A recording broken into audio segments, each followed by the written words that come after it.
Hey guys, welcome back to another episode of Redneck Racing. Today, we're actually going to be working on Peter's car a little bit. So, for those of you guys that are coming over here from Peter's channel, this is going to be the in-depth wiring video on all of the wiring that we're going to be doing on this car. So we're going to be going through a little bit of a tutorial on how to integrate a Holley EFI system with the factory wiring along with a standalone fuse block. So for those of you guys who are asking what's going on with the Camaros, my Camaro is pretty much done. I've been driving that to work. It's kind of just my street car now. So Peter's actually working on a different car right now. If you guys want to check out what Peter has been doing with all of his stuff, go check out his channel. It's Nightmare Garage. I'll put a link down in the description for sure, or if I can figure out how to do it, I'll put the thing up on the screen that goes somewhere up on the top up here. But go check out his channel. We'll see you guys when we start digging into this.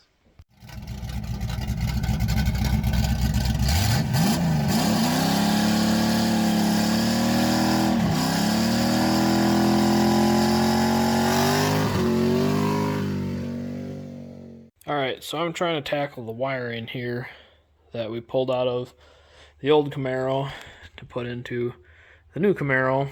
So I'm going to finish detangling all this, and we'll pick back up when I start putting it into the car over there. Alright, so we got the wiring harness thrown in the car. We just kind of draped everything in here. We got the big mess of wires that is basically the factory dash wiring / steering column wiring. That'll need to get sorted through later. We've got all the wires that need to come across the dash there. We've got the wires going out to the engine bay up there. The fuse block is kind of hanging there. We don't have a mounting spot for that yet. We've got the wires going up to the switch panel that need to go up to the switch panel right up there. The wires going to the trunk are back there. And then we just got some of the wires that need to go to relays on the firewall, the MAC valves. More MAC valves. Alright guys, we're picking back up with the wiring here. Show you guys down here. We got our electrical, what do we decide to call this thing? The electrical panel? Yes. An electrical panel down there. You can see on the far left of the panel we have a relay box. So there's 6 relays in there. We're going to use all 6 of them. And we have a positive and negative bus bar that we're going to probably use pretty heavily. And then the actual fuse block is right there. It's going to go on the 2 standoffs that we have welded to the electrical panel right there. But before we install the fuse block in there, we need to figure out some lengths of wires that are going to go up to the switch panel up there. So that's what I'm deciding to start with. So here's the switch panel. I've got a couple wires ran in here already. We got a box of these Deutsch connectors. These things are awesome. You can get them on Amazon. There's nothing fancy about them. You don't need any professional whatever to run with these things, and they work great. And the beauty of these is once you crimp the pins onto the ends of the wires, you can put them in whatever connectors you want. I'm going to finish wiring this and get it mocked up there so that we can figure out how long the rest of the wires need to be running out of here, and I'll catch up with you guys when I get that done. Alright, so we got the switch panel done. The connectors turned out pretty good. We still got 2 pins left open on this and 1 switch left open on the switchboard, so a little bit of room for expansion. Got the pinout all wrote down for what we got on the connector, so when we go to wire that one up, going to the rest of the car, should be good to go. So we got a couple wires to tie up down here yet. The blue and the white wires are going to be for the radiator fan and the water pump.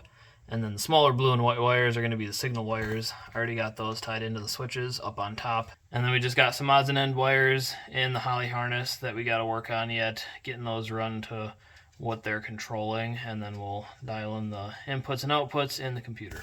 Well, folks, as you can see, we kind of got the passenger side figured out. Starting to work over here on the last bit of rat's nest on the driver's side. Most of this is factory wiring stuff that we're going to be trying to hook into the headlights and blinkers and taillights and stuff like that. We got the whole switch panel wired up. Took 2 Deutsch connectors to get it done. Got another Deutsch connector to the harness that's going to go across to the dash. So if we want to separate the 2 halves here, we can do that real easily. I'm also going to be working on Deutsch connectoring all these buttons for the steering wheel. Last time we just had all these hardwired in, so you couldn't really fully remove the steering wheel at all. But it looks like we got 4 buttons, so that makes 8 wires total. And I think we got an 8-pin Deutsch connector, so we're just going to hook this all up and then we can start working on the rest of the wiring on this side. Alright guys, as you can see, we got a lot of the wiring all wrapped up here. Pretty much everything on the passenger side is all done on our electric board over there. I just need to run one ground wire yet. That's going to ground some of the stuff over on this side of the dash, run that to the negative bus bar over there. Otherwise, you can see we got the MAC valves for boost control done up over there. We got all the wires run to the positive bus bar that need to be there for right now. So what I'm working on right now, the last thing we got to do is get the lights wired up, and I'm going to show you guys how the blinkers are going to work here. So we have an aftermarket blinker switch, and it actually makes this pretty simple to do. So we've got the factory plug from the steering column that was in the old Camaro from 1981. And coming out of this, we've got your yellow and your green, which is going to be your left and right blinkers. So what we actually wound up doing is light blue is left-hand blinker to the front of the car, and yellow is left-hand blinker to the rear. So I'm just going to pigtail both of these together. You can see it broke off. I'm going to redo this. And then for the right-hand side, we've got green and dark blue, and the dark blue is for right front, and the dark green is right rear. So the other wire we have right here is for your taillights or your running lights. That's going to be this brown wire right here. I'm not entirely sure what this light green wire does. It's not hooked up to anything, but I believe it would be for a horn relay or maybe like a neutral safety switch. I'm not entirely sure. So this pink wire right here is going to go to the fuel gauge. This is the signal wire that's coming from the trunk and the fuel tank. And then lastly, this big blue wire right here goes to the brake pedal switch right there. So this plug right here is going to plug into the rear harness. So we've got the factory rear harness, which is also out of Nightmare right here. So this is just going to plug in right there. And then we should have, as long as this is wired correctly, all the stuff in the back of the car should work properly. So the last thing you have to wire up is the headlight switch. I'll try and point stuff out as best I can right here with it plugged in. So this red wire is going to be the big positive feed for the headlights. This goes directly to the starter post or positive power. This shouldn't have any fuse on it or relay. There's a breaker in the headlight switch. You wouldn't want to blow a fuse on your headlights, because if you're driving down the road in the middle of the night and that fuse blows, you're not going to be able to see anything until you replace the fuse. The way it works is it'll trip the breaker in the headlights, and then just like it would be in your house, you push the headlight off and then pop it back on. It resets the breaker and you still have your headlights. This orange wire does go to a fuse. It's supposed to have a 10 amp fuse. This is for the power feed for running lights. This yellow wire right here is the power going out to the dimmer switch, which is your high beam, low beam switch down the floor. This brown wire is the same wire we saw in the other plug. This goes to run the taillights in the back of the car, goes to the rear harness. The black wire we have right here is the ground wire for the headlight switch. I'm running this to a bolt right on the dash right here, and then I'm also going to ground this out over at the negative bus bar to make sure this ground is good. And then the last wire that we have is this green wire running up over the top. This is for all of your gauge lights. So the only gauge we're running is the fuel gauge. This is just going to be the power for the light to illuminate that gauge. Down here by the firewall, I actually have another one of these Deutsch connectors. So the entire front headlight harness and the horn wire, it's this big green one here, that can all just be unplugged right here at the firewall with a Deutsch connector.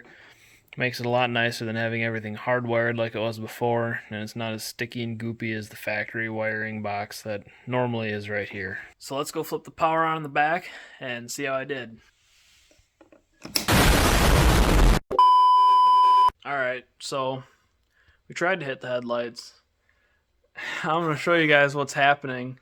I ain't never seen anything like this before. I don't know about you. No. But it's not good.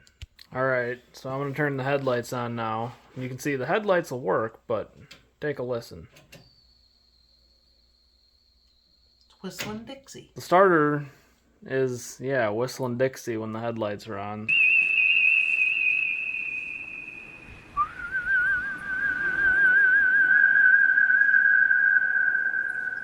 So we don't know what's going on.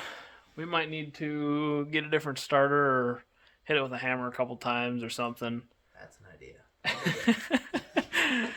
Well, we're gonna try and figure this out, and we'll get back to you guys when we have some answers. So we got here the harness out of Nightmare, and well, this doesn't really help us much.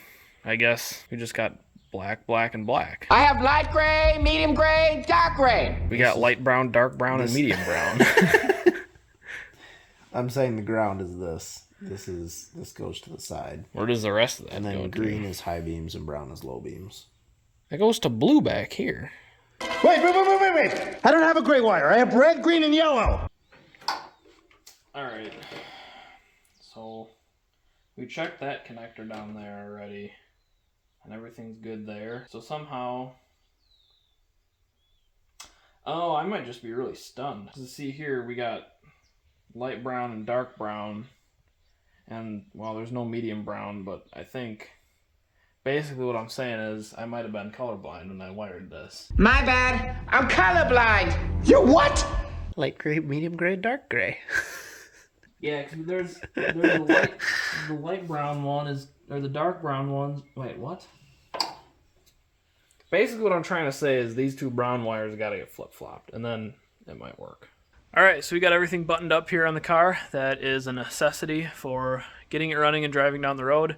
We got all the headlights wired up, we got a fuel gauge wired up, and everything should be set to fire the car up here. There's a couple other things that we need to wire yet for just the drag racing stuff, but we'll deal with that later. So here's the final product on the electric circuit board we got down here.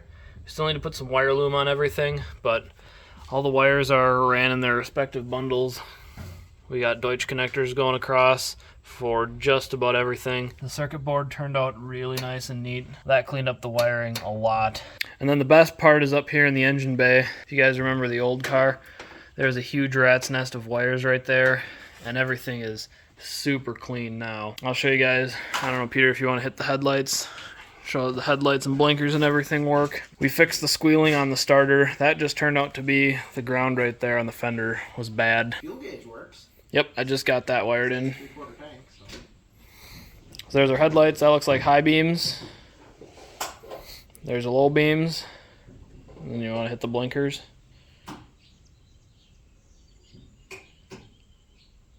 There we go. Alright, so as you guys can hear, we did get the car running, fired up.